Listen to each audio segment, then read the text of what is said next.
This is the third time I'm filming this. I wanted to make sure that I was saying the right things. I finally got on the right track with this Colby Covington Jorge Masvidal beef that is real. It's confirmed real. Do I think Jorge was in the right for putting on a mask and attacking Colby in a club? No. Do I think Colby was in the right for talking about his personal life and continuing to insult him on Instagram like you were afterwards? I mean, maybe. I get you were probably milking it a little bit. Um, and yeah, no, winners get bragging rights. It's a cold hard reality that we live in. Winners get the bragging rights. Uh, should Colby press charges? I think absolutely not. Think he should let it go. But he's got a lot of time and a lot of money on his hands.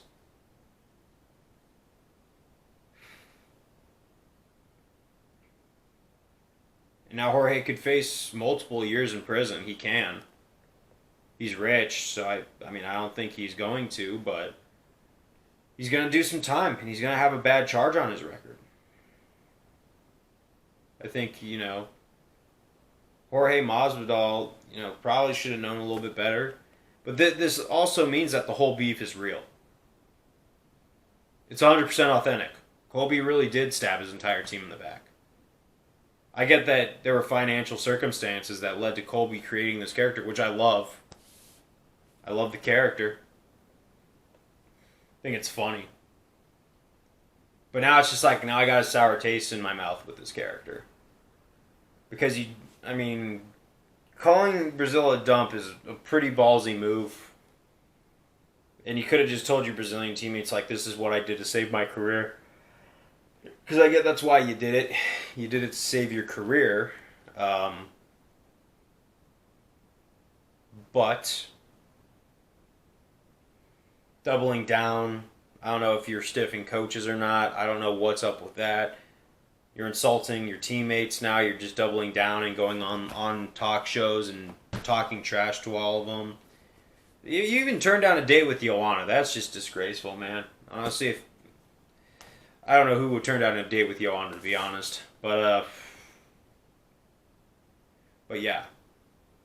And Jorge, I understand why you did this now. Since this is 100% real, I understand why Jorge did this.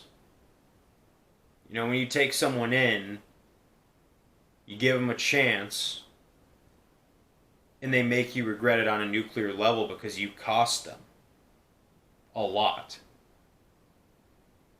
That's just not a good move, man.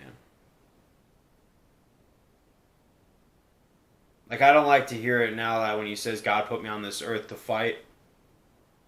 That is not a godly thing to do. Stabbing your friends in the back. Especially the one who, whether it was his house or his ex-wife's house, I don't know. Doesn't matter. They did you a favor. They really did do you a favor.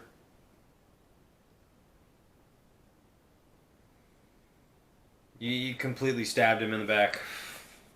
I don't know. I just think that breaking that bro code is difficult. And I don't see anyone being clean in this. Because honestly, I know what it's like. I've had 3 closest friends, my guy, 3 closest friends, betray me at one point in my life. To the point where I had to put my foot down. But they did cost me something before I put my foot down. And it is a very stinging feeling. The feeling of betrayal is real. I am way too familiar with the feeling of betrayal, man. It turns you into a different person. I never thought pro fighter Jorge Masvidal would put on a mask and go attack Colby in this scenario. It's just unreal. And it just brings you to a bigger issue, what social media and what this status-driven culture that we have here in America, beyond anything, causes us to do things to each other. I see friends stabbing friends in the back for 10 extra followers on Instagram. It's unreal. When you see these hard times we're coming across, this might just be me going on a tangent, but I look at that and I say, man, as a society, we've earned this. We have earned these times. Because you let petty shit get in the way of your Instagram and your status and how you have to compose yourself. It's unreal.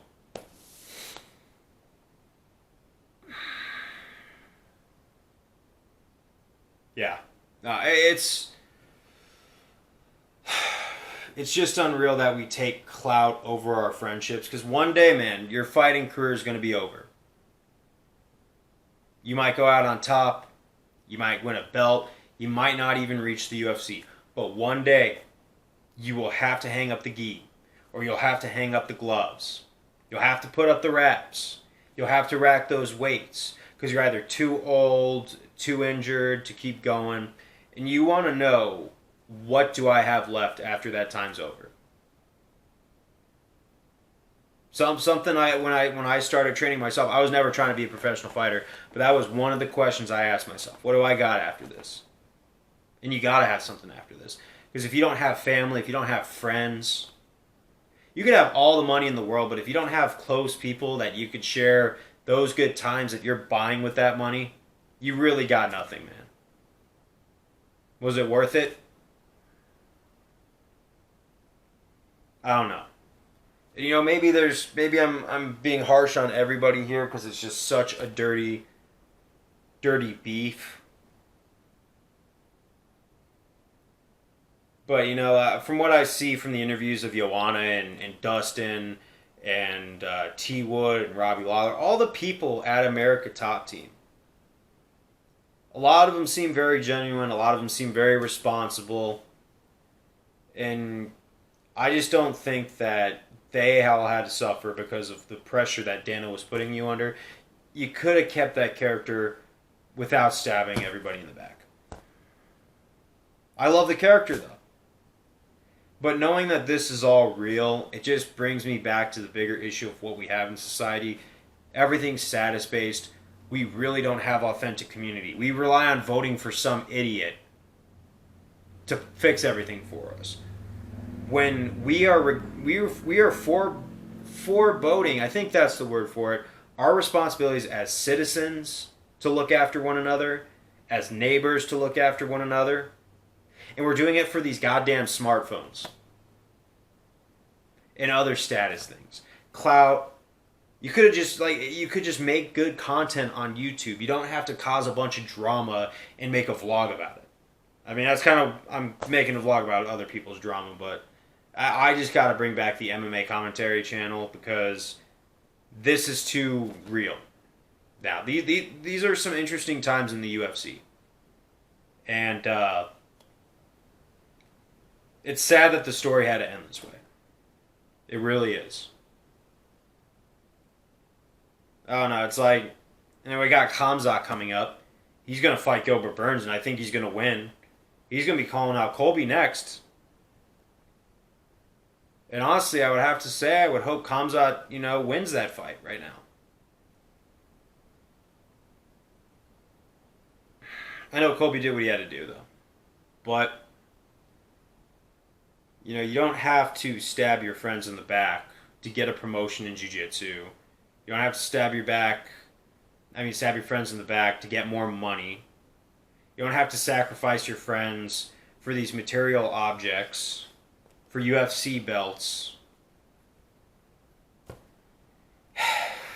You don't have to talk about people's family even after the fight.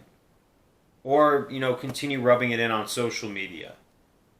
Or anything like that. And you're all accomplished fighters, man. And this is how you guys compose yourselves? You guys got to be role models for kids, and you guys got to be role models for adults. And yeah, I'm coming down a little harder on Colby because this is all real.